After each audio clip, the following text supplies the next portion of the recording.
చూడండి, ఇది ప్రవీణ్ పగడాల గారిది, నాది వాట్సాప్ చాటింగ్. నేను ఇదివరకు ఎప్పుడు దీని గురించి మాట్లాడలేదు, ఎందుకంటే ఆయన చనిపోయారు కాబట్టి చెప్తున్నాను ఇప్పుడు దీని గురించి. ఆయన గొప్పతనం మీకు చెప్పాలి. నేను కొంత అమౌంట్ ఆయనకు పంపించి, brother this is my small gift for your presence, please accept అని పెట్టా. మీరు వచ్చినందుకు నేను ఇస్తున్నటువంటి కానుక, దీన్ని మీరు తీసుకోండి అంటే ఆయన అయ్యో సార్ అలా చేయకండి అని పెట్టాడు. అలా చేయకండి మాస్టారు అని పెట్టాడు.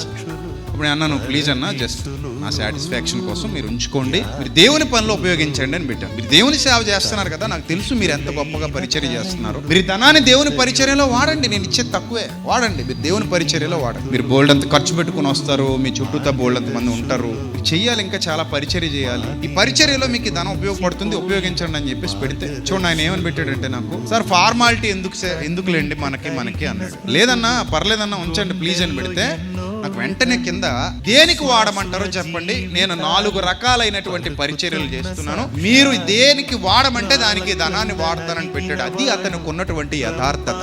చూసారు అందులో ఏమని రాశాడంటే, ట్రైనింగ్ ఉందండి దానికి వాడమంటారా, చిల్డ్రన్ ఎడ్యుకేషన్ ఉంది దానికి వాడమంటారా, కొంతమంది హెల్త్ సపోర్ట్ చేస్తున్నాను దానికి వాడమంటారా, అలాగే కొంతమంది విధవరాండ్రను కూడా ఆదరిస్తున్నాను దానికి వాడమంటారా, దేనికి వాడమంటారు అని చెప్పి పెట్టాడు. నేను ఇచ్చిన డబ్బుల్ని. అప్పుడు నేను మీ ఇష్టం సార్, మీకు నచ్చిన దాంట్లో వాడుకోండి, నాకు అభ్యంతరం ఏమీ లేదు, మీరు యథార్థంగా దేవుని సేవ చేస్తున్నారు, మీకు నచ్చిన దాంట్లో మీ ఇష్టం వాడుకోండి అని పెట్టాను. అప్పుడు ఆయన చెప్పండి సార్ పర్లేదు అని పెట్టాడు. ఇంకెందుకులే ఆయన ఇంతగా అడుగుతున్నాడు కదా అని, హెల్త్ సపోర్ట్కి విధవరాండ్రకి ఉపయోగించండి, మీరు ఎలాగో 4 రకాల 5 రకాల పరిచర్యలు చేస్తున్నారు కదా, ఏదో పరిచర్యలో నేను ఇచ్చిన ధనాన్ని మీరు వాడుకోండి అంటే ఓకే సార్ అని పెట్టాడు. ఇదిగో ఈ రోజుకి నేను ఎప్పుడు చెప్పలేదు, ఇది ఎవరికి చెప్పాల్సిన అవసరం కూడా నాకు రాలేదు. ఆయన బతికుంటుంటే నాకు ఇది అవసరం లేదు, చెప్పకపోయేవాడిని.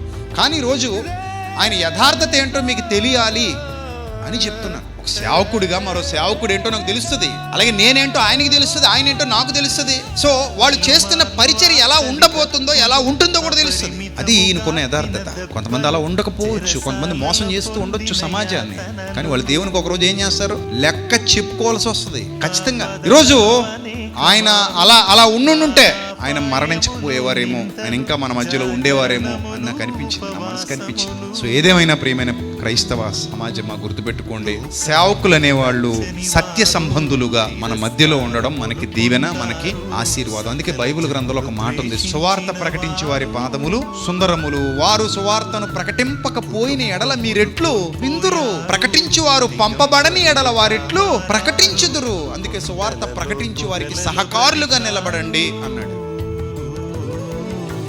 ప్రాణమిచ్చిన క్రీస్తు దాసులు తమ సిలువను మోస్తూ బ్రతికిన గొప్ప